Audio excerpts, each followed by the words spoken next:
হরে কৃষ্ণা।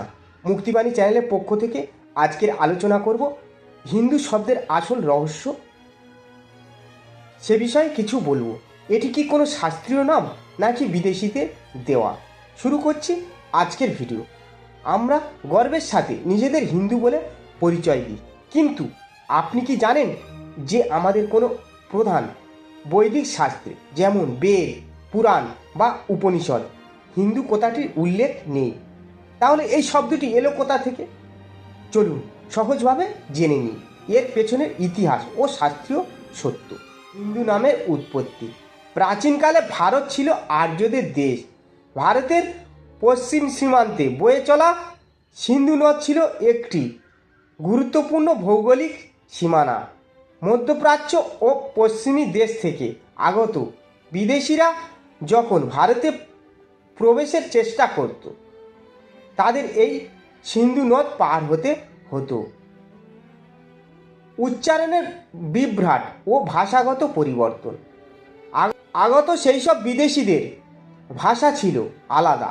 তারা সংস্কৃত বা ভারতীয় ভাষা মতো স অর্থাৎ এস অক্ষরটি সঠিকভাবে উচ্চারণ করতে পারত না। তারা স এর পরিবর্তে হ বা অ উচ্চারণ করত। ফলে সিন্ধু নদকে তারা বলতে শুরু করলো হিন্দু বা ইন্দু। শিল প্রভুপাদ সহ বহু আচার্য উল্লেখ করেছেন যে পবিত্র বৈদিক সাহিত্যে হিন্দু শব্দটি খুঁজে পাওয়া যায় না। এটি মূলত একটি ভৌগোলিক পরিচয় যা যবন বা বিদেশিরা আমাদের দিয়েছিল। শাস্ত্রে আমাদের আদি এবং আসল পরিচয় হলো সনাতন ধর্ম বা বর্ণাশ্রম ধর্ম। সনাতন ধর্ম কেন আসল নাম?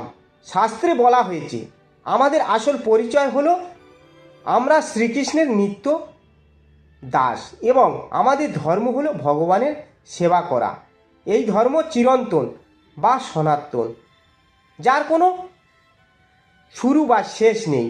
কোনো নির্দিষ্ট ভৌগোলিক সীমানা বা বাইরের মানুষের দেওয়ার নামে এই শাশ্বত ধর্ম সীমাবদ্ধ নয়। হিন্দু শব্দটি আজ আমাদের জাতিগত পরিচয়ের সাথে মিশে গেলেও এর শেকড় মূলত একটি ভৌগোলিক ভুল উচ্চারণের মধ্যে নিহত। আমাদের প্রকৃত পরিচয় লুকিয়ে আছে শাস্ত্রের মহান আদর্শে, যা হলো সনাতন ধর্ম। তো বন্ধুরা, ভিডিওটা ছিল এই পর্যন্ত।